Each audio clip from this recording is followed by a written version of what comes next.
Good morning, digital audio. So for this week's assignment, or today's assignment rather, you'll be composing additional drum parts to a given template. So let's listen to what once you download and unzip the file from Classroom, this is what you should get.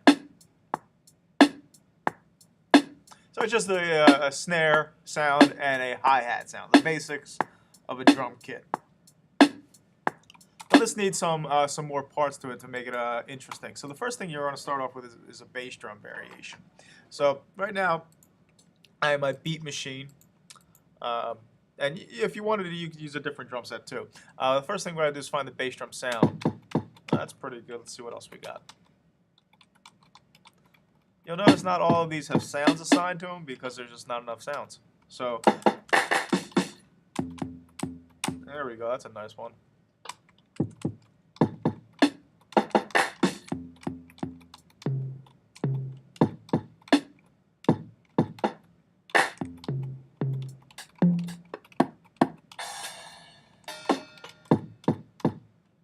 I'm going to use that one. All right, and I'm going to go ahead and hit record. Before I do, though, I want to make sure that two things are on. That this metronome is on. That's going to help us to stay in time, and that we get a count in. So in the record menu, I'm going to make, you can either 1 or 2 bars to count it in, and hit rewind, and I'm going to record my bass drum part.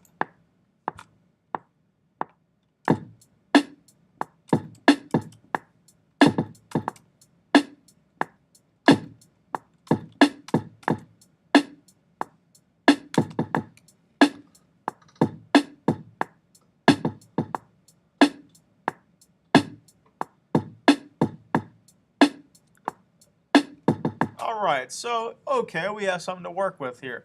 So the first thing I'm going to do is this is the editor window. If the editor isn't open, you can select it by the pair of scissors. I'm going to get rid of this so we have a little bit more space here. And I'm going to expand the editor. All right, so here's the region of audio that's selected, and I'm going to quantize this. I'm going to try, let's see the 16th note. Now here are the sounds.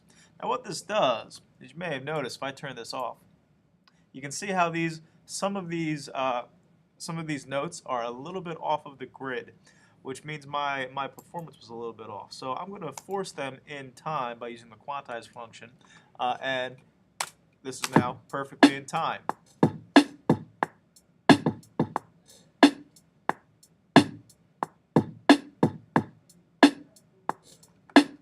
All right, for editing, I'm going to turn off the metronome. So, all right, and there's a few things I don't like that I did. I don't like this note here. I'd really rather have this on 1.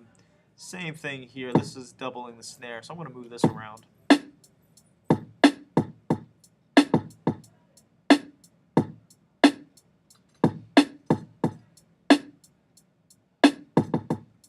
All right, and maybe I'll put in some other extra notes here. I want to experiment moving this over here. If I want to draw new notes, if I hold down the Windows key or the Apple key, I can start to draw in some stuff and do some pretty complex rhythms here. There's a lot of space here. I think I'm going to put in something. Let's try, see what this sounds like.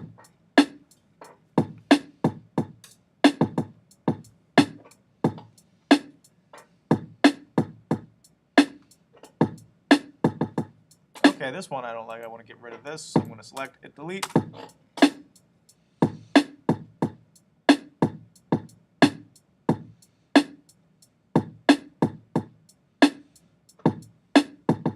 Okay, that's all right. I'm fine with that. So I'm going to go up to the track menu and select new track with duplicate settings because I want to use the same drum for this project. You don't have to, but that's what I'm going to do.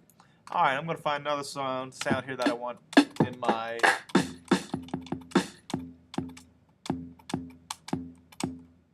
All right, sounds good. So.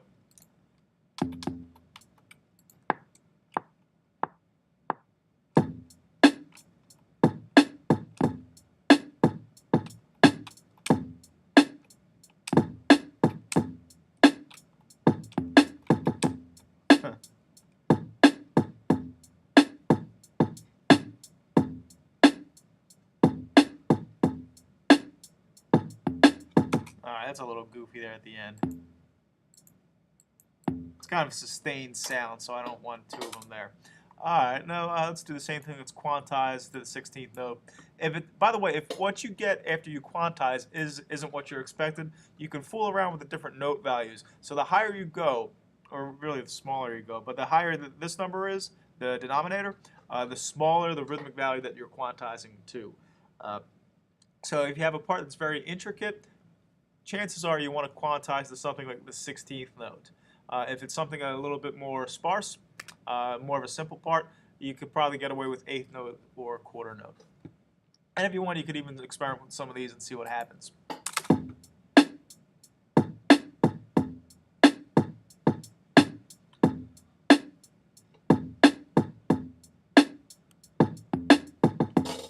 And again, if you decide, hey, you know what, that sounds a little redundant, you can click and drag in the MIDI editor.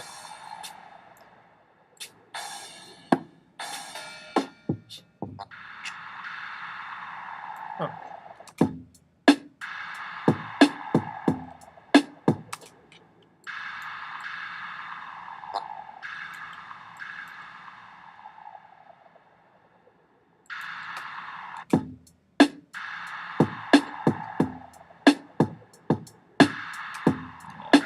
Later.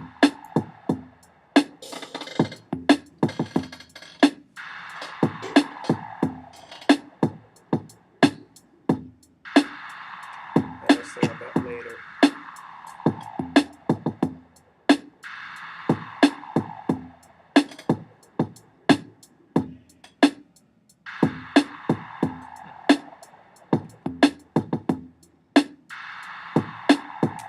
Now you have something that sounds like a something that's usable in a song.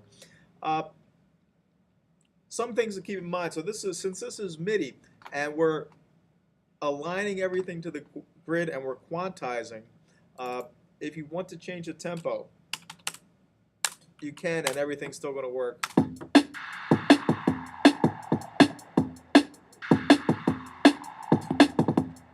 Now, what's really important though is that we quantize at each step. Otherwise, when you change the tempo, it's going to start to sound incorrect because it doesn't do it intelligently. The computer does what you tell it to. So if it's a little bit out of time at a slow tempo, it's going to be very out of time when you start to change the tempo. All right, so that's the assignment for today. Hopefully, you get to experiment with some different sounds within some different drum sets, and you create something that you enjoy. All right.